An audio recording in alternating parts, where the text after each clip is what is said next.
Hey, how's everyone doing? So I'm not sure if I'm going to do a lot of these, but since I just saw the movie and I enjoyed it, I'm going to do a review of Equalizer 2.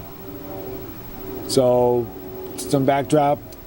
There was Equalizer 1, obviously, with Denzel Washington. It's a phenomenal movie.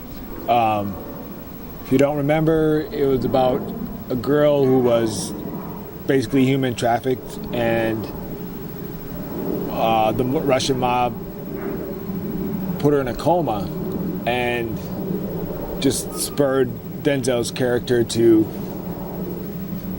help her out. And remember, it's really fast paced. You know, once the hammer drops, it's just go, go, go. Well, this movie, Equalizer 2, is not quite that way. There is action, a lot of action, good action, but it's not as roller coaster ride or just straight pedal to the metal as the first one.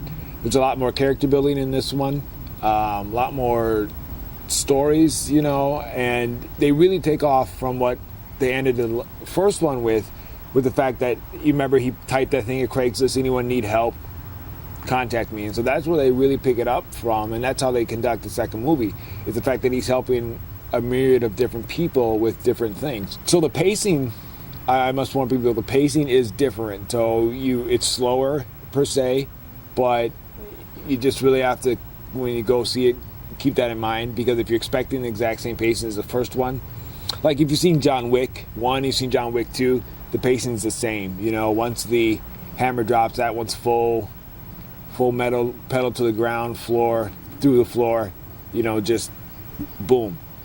And this one, and Equalizer 2 just takes a different pace that it did for Equalizer 1. The critics aren't giving it good reviews, and what do the critics know sometimes? I think the story, I think the script could have been a little better, but the storylines, that being said, the storylines are still pretty good, and he befriends a young black guy who, I think that storyline is really important, and there is no SJW stuff in this movie at all. No, this is straight, you know, moral, right, wrong, get it done, even though killing isn't good, but what he does is for just cause. There's one part in the movie where he, and I don't think I'm giving away too much on this, but he puts the kid to a decision, and what he says to the kid in that point in time in that movie is really powerful, and I really wish that more that type of sentiment would resonate with people. I mean, I hope it does. I hope it maybe clicks with some people said, because it really, it was a really good moment, I think, you know, and especially as a black man, it was a very phenomenal moment. I know people giving praises for Black Panther and all this other stuff, but I think the relationship with this kid, Ashton Sanders, I think, plays a young black man. The relationship with he and Denzel was really good in my opinion.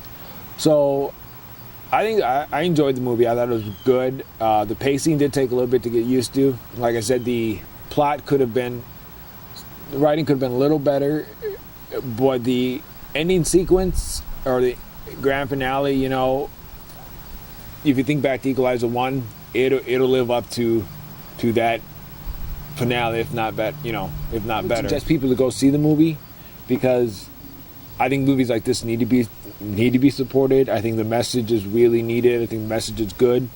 I think they really taken the name Equalizer to heart, and Equalizer means you equalize situations or equations that are out of balance, and that's what he does for a myriad of people. They're setting up good for a third one, or even for a series. I think it'd be cool if they had a series or a third one. I'll probably do another one of this one because I have a lot to talk about it, but if I talk too much about it, then I will give too much away. So I won't do that on this one. But I think there's so many avenues they could go that they can make this franchise last a long time. So yeah, if you want to see Denzel do what Denzel does, and that is superstar acting, action is top notch. The stories are compelling, but just before warn, the pace is slower, and there's a lot more character development in the movie. So, yeah, that's all I have for this review.